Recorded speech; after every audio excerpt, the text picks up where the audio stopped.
E aí pessoal, tudo certo? Sabia que tem coisas que você aprendeu do mercado tradicional, mas que não funcionam dentro do mercado cripto? O mercado cripto ele é muito novo, só que as pessoas elas trazem uma bagagem do mercado tradicional e tentam aplicar algumas premissas dessa bagagem dentro do mercado cripto, que não funcionam. É sobre isso que eu vou falar hoje.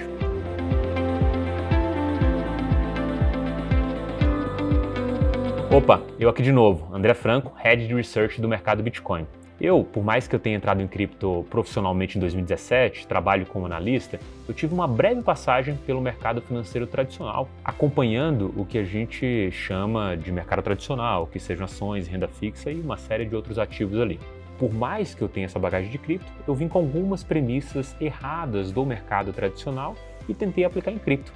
E eu selecionei 5 delas para você que não fazem sentido. A gente vai discutir elas hoje nesse vídeo. A primeira de todas, ela é bem simples e bem comum do erro do investidor. É considerar o tamanho de mercado dos ativos com uma premissa de legitimidade e também deles serem confiáveis. Isso está totalmente errado.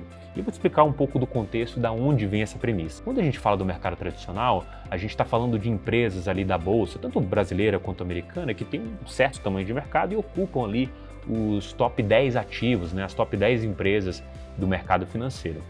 Só que tem uma questão muito prática de como essas empresas chegaram ali, né? Para você ter uma ideia, você tem milhares de empresas, milhares de empreendedores no meio do caminho que tentaram suas ideias, captaram investimento anjo, investimento seed, série A, série B, série C, série D, até chegar à bolsa, né? E basicamente por uma evolução desse mercado, várias outras empresas ficaram no caminho e só aquelas com um modelo de negócio mais apurado conseguiu atingir a bolsa.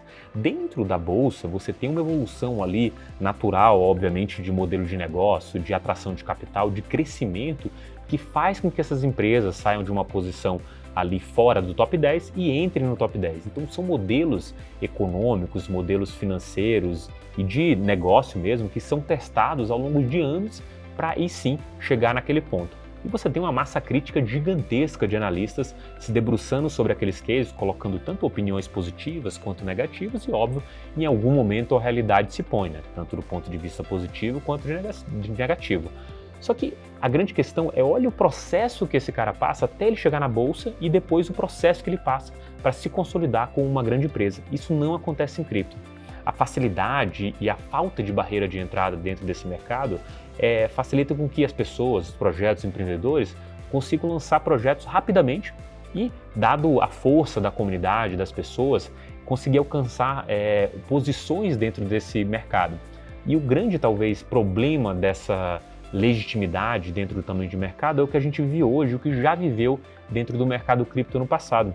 A gente já teve dentro do top 10 do mercado cripto ativos que depois foram ali descobertos como esquema Ponzi. Assim como a gente tem hoje o que a gente chama de meme coins dentro do top 10, ou seja, o mercado cripto ainda é muito racional para você levar em consideração que tamanho é documento. Então, essa é a primeira premissa errada que você traz do mercado tradicional e aplica em cripto, que não dá certo. Segundo ponto, talvez seja uma máxima que você, talvez que veio do mercado tradicional, tenha na cabeça, né? Que diversificação diminui o risco, né? Isso é muito simples, né? Quando você fala de uma carteira tradicional, talvez o que os grandes alocadores aí fazem, tanto para suas carteiras, quanto indicam para as pessoas de uma carteira ali 60-40, que seja 60 renda fixa, 40 renda variável, ou inclusive até o contrário do ponto de vista de tomar mais risco, mas você tem um equilíbrio ali, inclusive sessões, né? Você está falando de, dentro da renda variável, vou investir em umas 10, 20, 30 ações possíveis ali, com modelos de negócio diferentes, então a diversificação vai jogar a meu favor, né? Para você ter um exemplo bem simples, seria como assim no Brasil eu estivesse investindo numa empresa que tem um modelo de negócio que recebe em real, aqui no país, e uma outra empresa que recebe em dólar. Naturalmente, se o dólar sobe, essa empresa que recebe em dólar vai se valorizar, né, porque existe expectativa de que a receita vai ser crescente por essa diferença entre o dólar e o real, e a empresa que recebe em real, ela vai se desvalorizar porque esses custos podem ser até em dólar. Então, quando você está falando de uma carteira diversificada, uma diversificação simples que você poderia adotar, é ter uma empresa que recebe receita em dólar e uma outra empresa que recebe receita em real. Elas vão andar basicamente em alguns momentos ao contrário, né? Enquanto uma sobe, outra desce, enquanto uma desce, outra sobe. E aqui faz todo sentido dentro do mercado financeiro tradicional, mas essa é uma premissa que não vale para cripto, pelo menos não vale hoje, né? Quando a gente olha esse bolo todinho de cripto, a gente tem sim vertentes diferentes, né? A gente tem tanto criptomoedas, os criptoativos que englobam tudo, a gente tem as smart coins, a gente tem as finanças descentralizadas, NFT, games, tem todas essas vertentes, mas a maneira que o mercado se comporta hoje é em bloco. Basicamente, esses ativos têm uma correlação altíssima, o que significa que eles sobem junto e eles caem junto. Então você não tem a possibilidade de simplesmente comprar ativos diferentes, esperar que aquilo se equilibre e a sua carteira como um todo de cripto, ela tenha menos volatilidade que o mercado. Na verdade, a diversificação dentro do mercado cripto, ela aumenta o seu potencial de ganho, né? Cada vez mais que você sai de Bitcoin, sai de Ethereum, compra outros ativos, o potencial de ganho é maior, dado o tamanho de mercado desses ativos e a possibilidade com que em algum momento no futuro eles atinjam valores grandes e, óbvio, esse ganho multiplicador venha para sua carteira. Então tenha isso em mente, no momento em que você diversifica dentro do mercado cripto, você não está falando de diminuição de risco, mas sim de aumento potencial. É basicamente jogar com uma simetria maior. Exemplo, a simetria que eu falo é você ter o máximo de perda 100% e a possibilidade de ganho virtualmente infinita. E a gente já viu casos de multiplicação não só de uma, duas, mas de 10, de 100 vezes dentro do mercado cripto, que justifica essa minha visão. Então, aqui no mercado cripto, a diversificação não diminui risco, mas sim aumenta potencial. O terceiro ponto é uma coisa que se liga ali ao nosso primeiro ponto, né?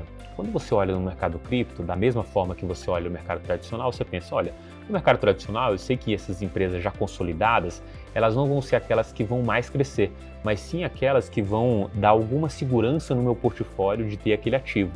E isso não funciona dentro do mercado cripto, simplesmente porque esses ativos que são, entre aspas, consolidados dentro do mercado, eles não têm 2, 3, 4 décadas aí de mercado, ele basicamente tem alguns anos. Alguns desses caras ainda nem completaram 5 anos de vida, e os que completaram 5 anos de vida ainda estão em produção. Só que a visão que o mercado tem, e óbvio, trazendo do mercado financeiro tradicional, é que esses ativos consolidados não vão trazer grandes ganhos a uma carteira no longo prazo. E isso é errado. Simplesmente quando a gente olha para a cripto como um todo, a gente está falando de um mercado aí que atingiu no máximo 3 trilhões de dólares, e o Bitcoin, o principal representante desse cara, não tem nem 1 trilhão de dólares hoje, depois dessa queda mais recente. Então, quando a gente olha para isso, a gente pensa, olha, o Bitcoin é consolidado, não vai me trazer tantos grandes ganhos, né? Mas óbvio, isso são as pessoas que olham para dentro só do mercado cripto, né? E esquecem que para o mercado financeiro, se você tiver um ganho de 100%, de 200%, já é muito ganho frente às outras classes de ativos. Na minha percepção, essa é outra premissa errada, né? O terceiro ponto, em que você não tem ganhos grandes dentro dos ativos no top 10, ou seja, aqueles que têm mais destaque. A gente está falando de uma classe muito pequena frente ao mercado financeiro tradicional e com imensas possibilidades no futuro. Então esqueça isso de que você não pode ter ganhos multiplicadores investindo no top 10 do mercado. Óbvio, se você quiser investir em outros ativos fora do top 10, você vai ter que ter mais diligência, você vai ter que fazer a sua pesquisa, você vai ter que se debruçar mais entre os ativos. Se você for um cara mais preguiçoso, você pode investir naquilo que está mais em voga, que é mais testado, mas obviamente a gente não está falando de uma consolidação. Esse mercado no todo, a gente acabou de passar a marca de uma década, e se você considerar a pluralidade que a gente tem hoje no mercado, pela criação das plataformas de contrato inteligente, ele tem muito menos tempo de mercado, e é nisso que a gente tem que focar. Ele ainda é muito imaturo, ainda tem muito para crescer, e você investindo dentro do top 10, você não está, obviamente, deixando de ganhar, ou pelo menos se expondo a uma possibilidade de ganho no futuro. Você está simplesmente jogando na ponta mais segura desse mercado, que são aqueles ativos que têm um pouco mais de tempo e de alguma forma foram mais testados pelo tempo. Talvez é o principal teste que a gente tem aqui nesse mercado, beleza? Vamos agora ao nosso quarto ponto, que é uma coisa muito verdadeira no mercado tradicional hoje, né? Quando a gente olha para essas empresas que passaram, como eu falei para você no começo do vídeo, por investimento anjo, por investimento seed, por série A, série B, série C, série D, até série F antes de entrar na bolsa, boa parte dos ganhos dessas empresas já foi feito nesse meio do caminho. Quando você avalia a história do mercado, você vê que algumas décadas anteriormente, o grande ganho estava depois do IPO dessas empresas, né? Depois elas foram para a bolsa. Agora essa realidade não acontece, simplesmente porque a facilidade de ter o capital privado é gigantesca e você vai se expor a modelos de negócio dessa forma e que naturalmente vão deixar os ganhos ali antes, pré-IPO e não depois do IPO. Isso é basicamente o que acontece hoje no mercado financeiro tradicional e as pessoas começam a espelhar isso para o mercado cripto, né? Então você pensa, olha, se aí o projeto já tem o token lançado, né, já teve o evento de lançamento do token, você deixou os grandes ganhos para trás. Isso não é verdade, simplesmente porque aqui em cripto a gente tem um mix de capital. É o capital tanto privado, esse que financia anjo, seed, série A, série B e série C, quanto capital de comunidade. Existem vários projetos que têm o chamado Fair Launch, né, um lançamento mais justo, em que a comunidade em si tem a possibilidade de comprar e se expor a esses projetos tão cedo quanto as rodadas privadas e, naturalmente, ganhar tanto dinheiro quanto esses caras. E esse tipo de oportunidade possibilita que tanto você quanto eu possamos estar expostos aos mesmos ganhos desse capital privado que investiu lá no começo, simplesmente porque a gente está comprando ou talvez se expondo só um pouco depois e, em certas vezes, até antes que esse capital privado. Então aqui, essa premissa não vale. O dinheiro ele não está ficando só para o investimento privado, ele sim está fluindo para a comunidade como um todo.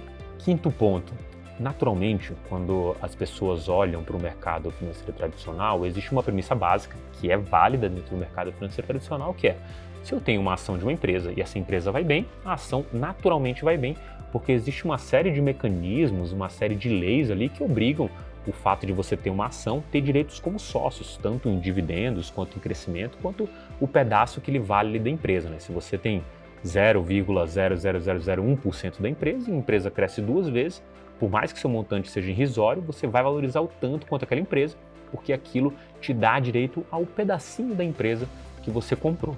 Isso não necessariamente é verdade em cripto. As pessoas costumam comparar, nosso quinto ponto, que o token, comprar um token é como comprar uma ação.